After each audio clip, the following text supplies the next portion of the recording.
Hi, my name is Francine McClemens-Arndt, and I'd like to touch upon a topic that's near and dear to my heart. It is the inclusive classroom, equitable solutions for all students.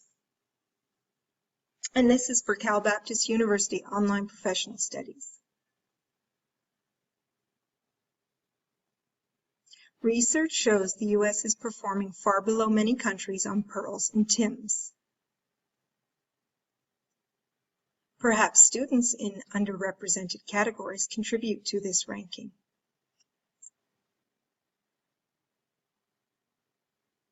Some student groups, such as English learners, special needs students, and struggling students, may not be getting the much-needed help that should be available to them.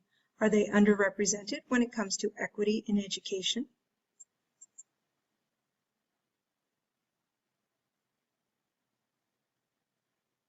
Lawless and Solomon explain, "We believe there are no excuses now for not attempting to discover ways to facilitate learning and connect classroom experiences more effectively with our students, especially English language learners and special needs students."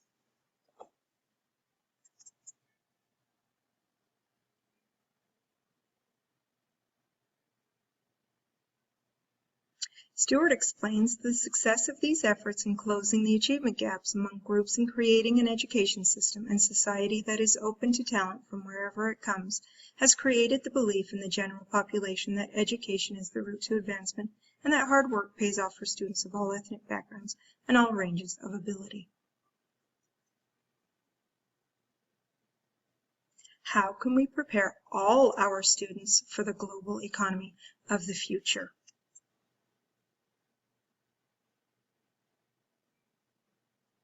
Let's look at the equitable systems of some other countries.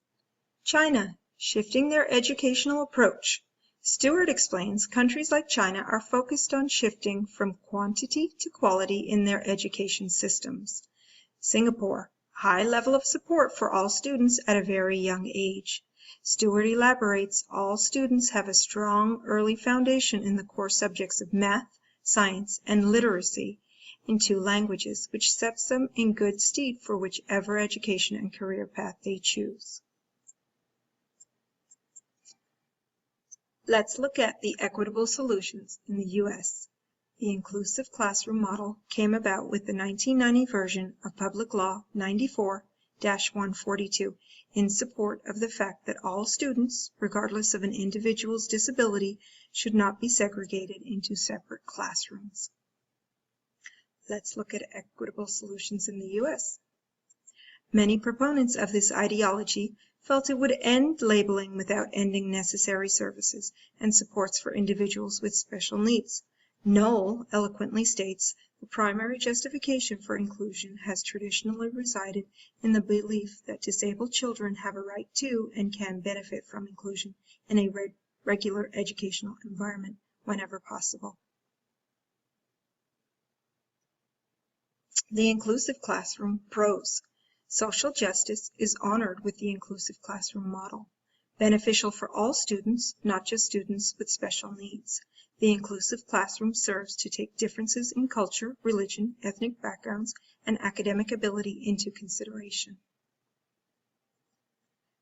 Cons for the inclusive classroom. May be a disruptive environment to more gifted students. Are younger students ready to deal with touchy topics such as blended families and same-sex parents?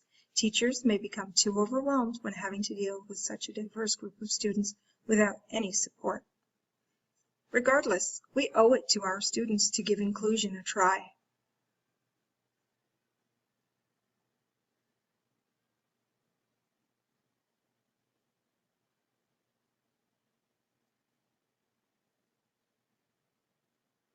Before we implement inclusion as an equitable solution, we need to put the correct supports in place. That's co-teaching, supplemental aids, and paraprofessionals.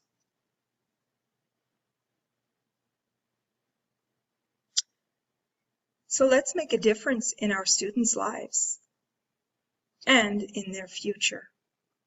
Thank you for watching my presentation. My references are as follows.